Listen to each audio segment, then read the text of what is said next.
Hi, I'm David Maeda from the Campbell-Tintah Riverwatch Group. I am the senior member here, and we are. We are. We are. We are. We are. We are. We are. We are. The Campbell-Tintah Riverwatch Group. Hi, I'm David from the Campbell-Tintah Riverwatch Group, and I'm just going to tell you a little bit about what our forum project was. So our forum project for this year was to take all of the Riverwatch data that we've had over the years and use it to do different assignments. We had a designated use support assessment, so we just used water clarity and other water samples, and we used those, compared it to the state standards, and said what it should be used for. We also did a transparency analysis that was just saying how clear our rivers were, if they were clear or not clear, if something was concerning. We found out there wasn't much concerning. And yeah, so that was kind of what our forum project was for this year. The board at Riverwatch, they like to jump around and do different ideas. This was a throwback to some of the old ways that Riverwatch groups used to present at forum.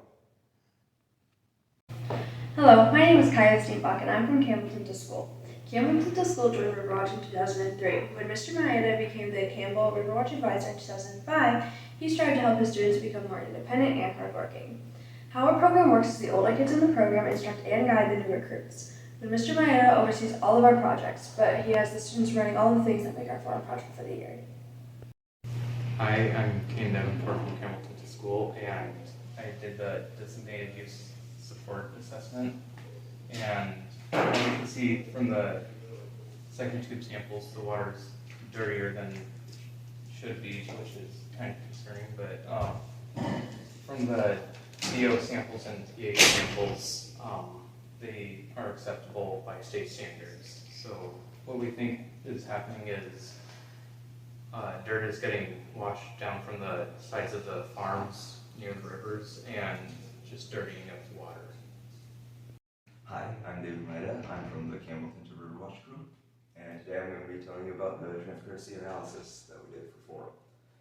So as you can see on this image here, transparency on our rivers is very low, except for BDS 30 right here. BDS 30 is higher in transparency because there's a treatment pond that flows out right next to it where we sampled from. So that would explain why it has a higher transparency level, because the water flowing from the treatment ponds is clearer, because it's given it a chance to settle, the water a chance to settle. But we believe that the reason why the rest of these rivers is lower transparency is just because there's dirt and other things being mixed into the water. Thanks to our designated use support assessment, we figured out that there's good levels of DO and pH, so we don't believe there's any harmful chemicals or anything being put into the water. It's just dirt and other things from the riverbed. And I will also be talking about our plans for 2023. We plan to go sampling more often. We haven't been able to do that because of road construction, and 2 years ago we weren't able to do that because of the coronavirus. We also plan to train our new Riverwatch students. We're getting some new seventh graders, so that's going to be really fun to do. And we're also planning on bringing back snow studies. The young kids are pretty hyped for that. We're also gonna try and do another River Explorers kayak trip. That's always fun. We love kayaking on the river. We're also gonna do some hands-on activities with the elementary kids. Get them to, get a little interested in Riverwatch, find out what it's all about, and what the equipment we use is, what it's used for, how it can help our rivers and everyone around us, actually. We're also planning on raising awareness of pollution in our watershed to farmers waters do have a big impact on pollution, and to the students of Campbell-Tintah, who are the future of our rivers. We started sampling on the river here, which flows into these sites in which we sample, which flows into our pour point, which flows into the Boise Sioux, and then into the Red River. Here you can see me competing at Forum. From left to right, it's me, Dylan Hench, and Ashley Hitt. Dylan Hench is an alumnus of our program. Due to the fact of bad weather, our other kids couldn't make it. But here you can see we won the Manager's Choice Award. This is where all the managers of the Red River watershed come down and pick out which project they thought did the best. And we won. This is the tape down. We use the tape down to find the height of the river from the sampling site. We then use a determined bottom depth to find what depth we need to sample from. Once the height of the river is determined, the person on tape down will relay the information to the person on the book. Here you can see Tucker deploying the tape down. This is the Van Dorn. We use this to collect samples for the Secchi tube. The way this works is the two ends have strings that will hook onto a latch. When the Van Dorn is at the right depth, a metal weight will be dropped on it and close the lids on both ends as seen here.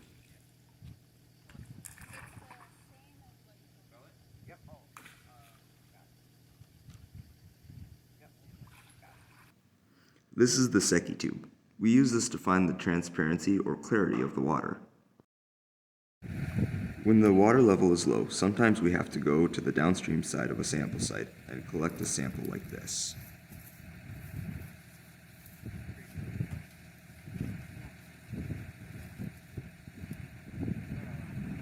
And then before you take it out of the water, put your hand over the top of the tube so no water comes out.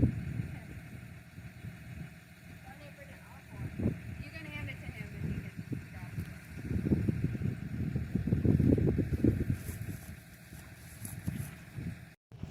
it. This is how we normally get a transparency or clarity sample.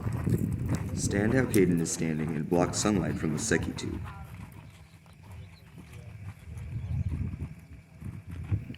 Measure to where you can clearly see the disc. And then measure to where you can barely see it and record it in the book.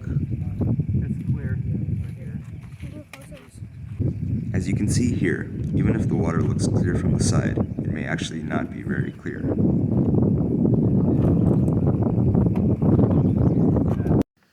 This is the sonde. We use the sonde to get data from the water, such as temperature, dissolved oxygen, levels of pH, and conductivity.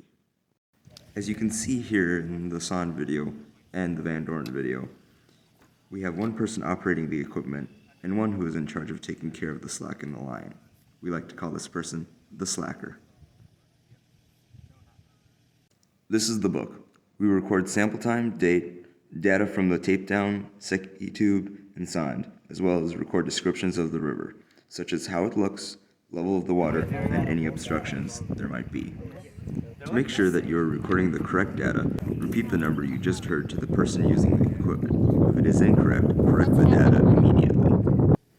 This is Jackson. He is using the information from the tape down to calculate the sample depth for the Van Dorn and sonde. What site is this? This is BDS 51. If you ever have a question or aren't sure of something while using the book, do what Jackson just did and ask your advisor. The sample will mean nothing if your data is incorrect. Just remember, traffic can appear, so always put out your cones.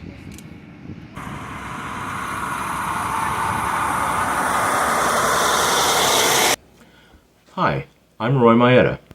I've been the science teacher and Riverwatch advisor for Campbell-Tintah High School since 2005 and will be retiring at the end of the 2022-23 school year.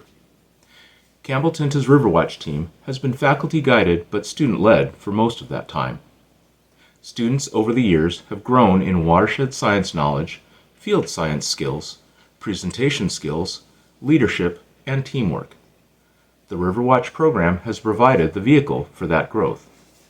A few students have gone on to work in resource management, but all students have gained a greater understanding of watershed issues and of the environment around them. I would like to thank the board and administration of the Boyda Sioux Watershed Management District for their enthusiastic and generous support of all our local Riverwatch programs. My first experience with Riverwatch was actually at Wheaton High School in 2004, and I was involved in helping to start a group at Herman Norcross a few years after coming to Campbell-Tintah. It is your commitment to this program that makes these opportunities for students possible. It is my hope that Campbell-Tintah Riverwatch will continue its tradition of developing exceptional student leaders far into the future. Thank you.